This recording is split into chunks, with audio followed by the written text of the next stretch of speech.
Hey guys, I'm Raven, and I am a Black woman in America. And I figured it was important for me to add my voice to the Black Lives Matter conversation. Okay. So I want to start off by being crystal clear. I am 100% on board, 100% in support of, 100% I bleed, my entire spirit, my entire being is behind the Black Lives Matter movement. Period. End of sentence. I wanted to start off by saying that because I just wanted to be crystal clear. And hopefully it will, get rid of the contrarians who are against the movement, which is crazy to me. Okay, but we'll get into that.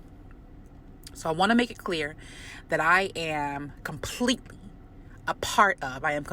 a member of the Black Lives Matter movement, of the Black Lives Matter revolution. Okay. Now, I want to address the all lives matter sentiment. Listen, we know that all lives matter. Of course, all lives matter. We love you. We love everybody. We love you. You are our brother. You are our sister. Okay? We are all in this crazy world together as one. Straight like that, okay? All lives matter. Of course they do. Of course they do. But the point of the Black Lives Matter movement is that right now, Black lives seem to not matter. Okay? Because it is so easy for people to take a Black life. Why is it so easy for a police officer to feel that it's okay to take a Black life? And to be clear, we are talking about George Floyd. To be clear, we are talking about Breonna Taylor. Right now, Black lives need you. Right now, Black lives need you. Okay? So we know that all lives matter. But if you're saying it to be a contrarian, and just to go against the movement, just to go against what we are saying,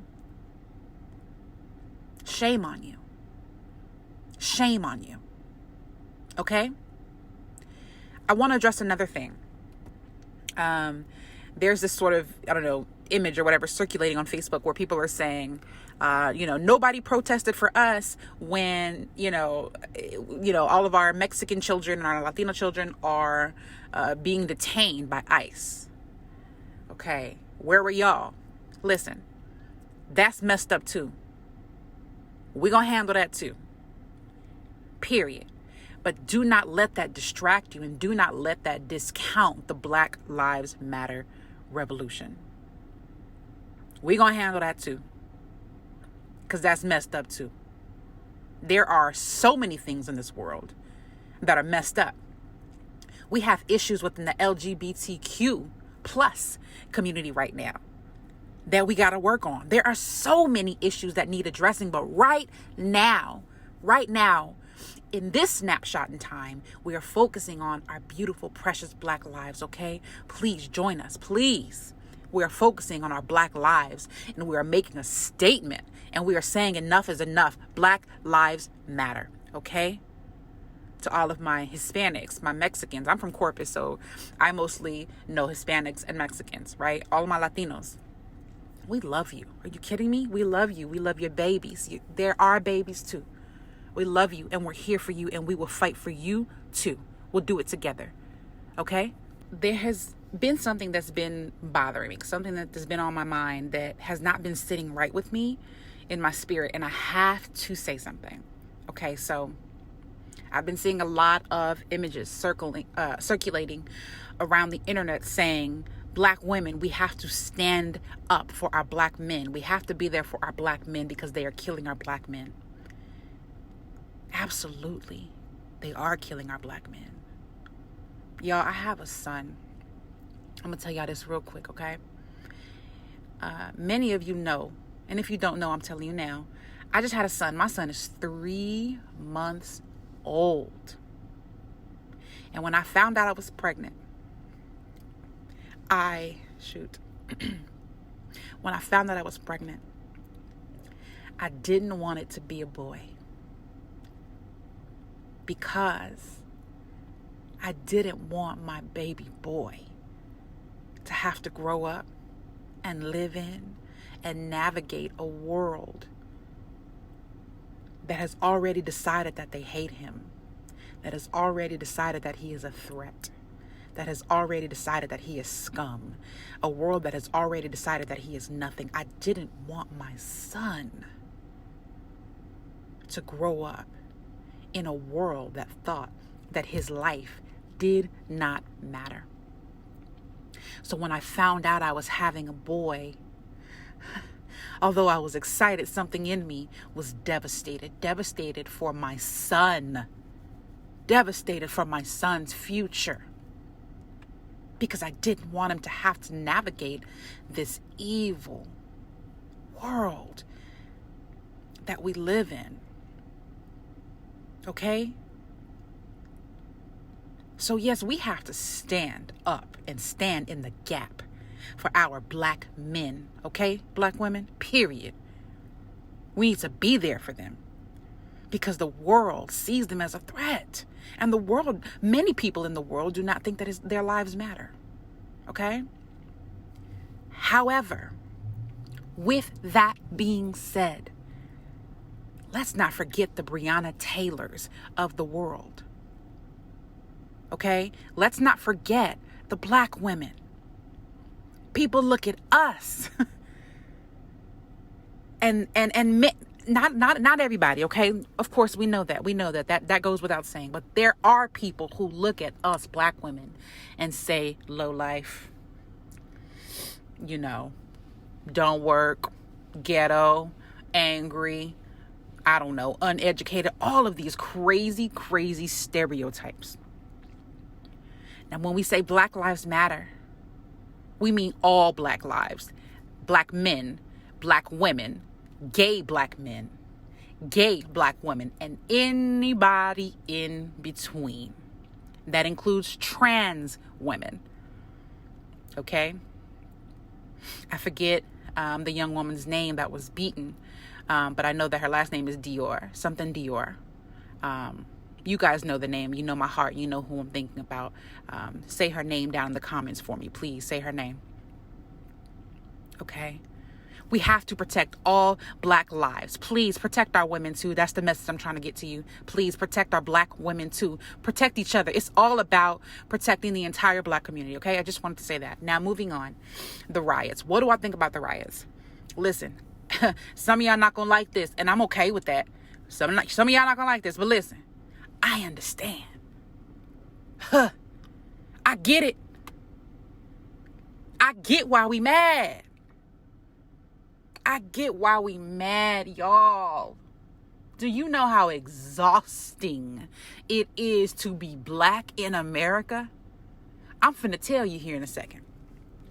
It is exhausting to be Black in America because every single day is filled with microaggressions and sometimes macroaggressions, okay? So I understand. I understand the people who are angry. I understand it. I understand the anger. I understand the anger. You cannot tell someone how to express their anger. You cannot tell someone how to express their frustration, okay? You cannot tell someone how to react to their personal oppression. So I understand. And that's just what it is. I understand. Now, do I think that we should go about it peacefully? In an ideal utopian world, yes, I would love for it to be peaceful. I would love for change to come about, in a very peaceful way, but that's not reality, because if that was reality, then why in the world do we have war? Okay? That's just what it is. Now, I want to spend this next little bit of time talking about what it feels like to be me. That is, what does it feel like to be a Black woman in America, from my perspective, from Raven's perspective. So this is what it feels like to be me, okay? So listen, a little bit about me. My name is Raven. Hello. I'm so glad you're here. I'm 29 years old. I'll be 30 this year, 2020, October of 2020. I'll be 30 years old. I've been on this earth for 30 years. I am a very smart girl. It is a major part of my identity. My education and my intelligence is a huge part of who I identify as a person, okay? It's important that you know that so that you can feel me. Now, I want to say this. I am tired. I am tired of being the only Black person in the room in almost every situation in my life. For those of you who don't know, I live in South Texas. I live in South Texas in a predominantly Hispanic community where Blacks are the overwhelming minority. Okay? I am sick and tired of being the only Black person in every space. I find myself over and over again being put into spaces where I'm the only Black person. And in those spaces, I experience so many microaggressive, racist occurrences, from not telling me about certain opportunities, from not including me in, certain gatherings, to, oh yeah, there was this program, but the deadline, you missed the deadline. No one told me. To having to watch myself, having to be careful about the way that I act, the things that I do, the way that I dress, so that I don't shake up or so that I don't offend white people, and so that I don't come off as a threat or aggressive to white people. You guys, I am tired. I am so tired of watching my every step. Do you know how uncomfortable it is? Do you know how uncomfortable it is? Y'all, let me tell you, I find myself often in spaces where I will get, for example, the highest grade, the highest test score on a very difficult test with a very difficult professor. Now, this is a true story. I got the highest test score, and I got people coming up to me, people that I knew were affluent. They happened to be white. People that I knew come from rich families, and they came up to me and they would say, so how did you do it? What did you do? How did you really get that score? And I remember thinking, what do you mean? I studied, I learned, I enjoy the material. What do you mean? But they kept giving me this microaggressive vibe of, okay, how did you really do this? Because there's no way that you, a Black girl, can just come on up in here and outperform us. Okay? I experienced situations like that over and over again. You guys, I have experienced situations like that my whole life.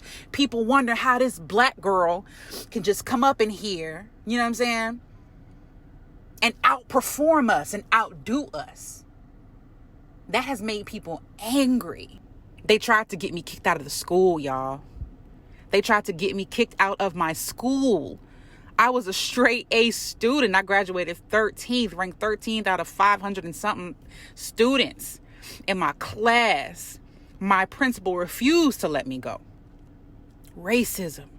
There's so many stories just like mine, much worse than that. You guys, I have so many different stories of racism, of injustices, of prejudice that I have experienced during my 30 years of life on this earth. And you guys, I tell you this all the time. If you watch my YouTube channel, I tell you this all the time. I'm not the most eloquent speaker. I don't consider myself to be this wonderful orator, but my experiences are my experiences and they are my truth. Okay? You listening to the sound of my voice, I want you to know that it took me a long time to love my Blackness. Because like I said before, I grew up in a community that was predominantly Hispanic, and to where Black people, we were the overwhelming minority. It took me a long time to love my Blackness because guess what? I had been told over and over and over again in subtle and sometimes, oftentimes not so subtle ways that my Blackness was not beautiful.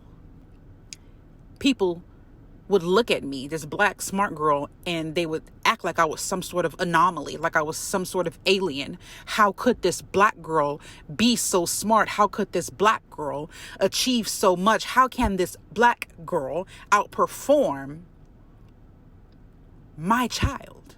I experienced that over and over again. It took me a long time to fall in love with my Blackness, and I am ashamed to say, I was well into my 20s when I started to fall in love, and I mean deeply and truly, with my Blackness. It took me a long time because I had learned to hate myself, because that is what I saw all around me. And I want to say this. I even was taught not to love my Blackness within my own family. I want to make that clear. We have work to do within our own communities. Stop the colorism. I am so sick and tired of the colorism. The light skin versus dark skin. I wonder, is your baby going to be light skin or are they going to be dark skin? Is she light skin or is she dark skin? I'm so tired of that because that teaches us not to love our Blackness. I was told growing up, thank God you're light skin.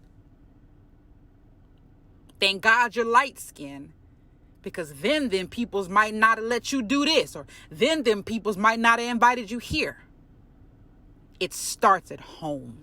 We got to do better as a Black community. We got to do better as the Black community, y'all. Okay? Because it shouldn't have taken me 20-something years to love my Blackness. I had to unlearn to hate myself. I had to unlearn that my Blackness was not beautiful, because that's what I was told my entire life. Okay? Now, I want to move on and I want to say thank you. Okay? Again, some of y'all might not like this. I know some of y'all say, well, you don't need to say thank you. I think that's BS. I think there's power in saying thank you. So I'm going to say it. Thank you to the white people who are passionately taking a stand against systemic racism. Thank you for recognizing your privilege. Thank you for recognizing the oppression that we have endured for so long. Thank you for standing in the gap. This is to the young white people. Thank you for standing in the gap between us and your racist parents. I see the videos. I see the videos of you in tears, of you passionately defending Black people. Thank you. Thank you. You are the change makers that we need. Thank you. Thank you. Thank you. You are our brothers. You are our sisters. You are us. We are one. Thank you. I want to end this by saying this. Let's talk Donald Trump. I want to be clear. I might get some flack for this, but I do not care, because it's important that it's said. Donald Trump, he is not a leader. I do not know how on earth we let this man get into office, into the highest office in the land. I don't know how we let this man lead us. I don't know how we allowed this man to ascend to this position. But we need to take a long, hard look at ourselves, America.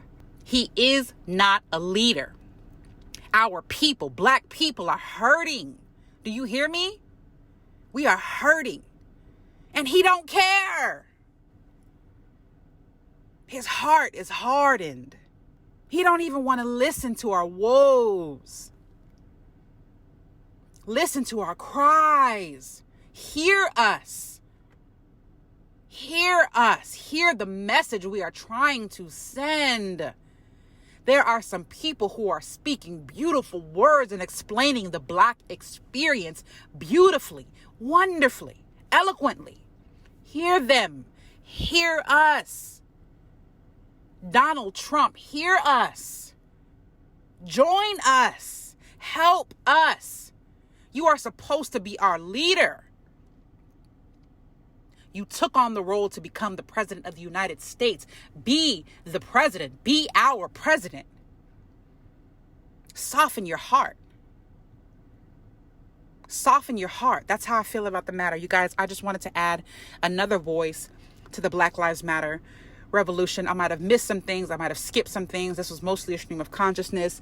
I love you. Black people, I love you. Of course you matter. Are you kidding me? This shouldn't even be a question. This shouldn't even be a question. Of course Black Lives Matter. Why are there people even protesting this? This is insane. This is insane. I love you. I love you. I love you. Peace and love to you.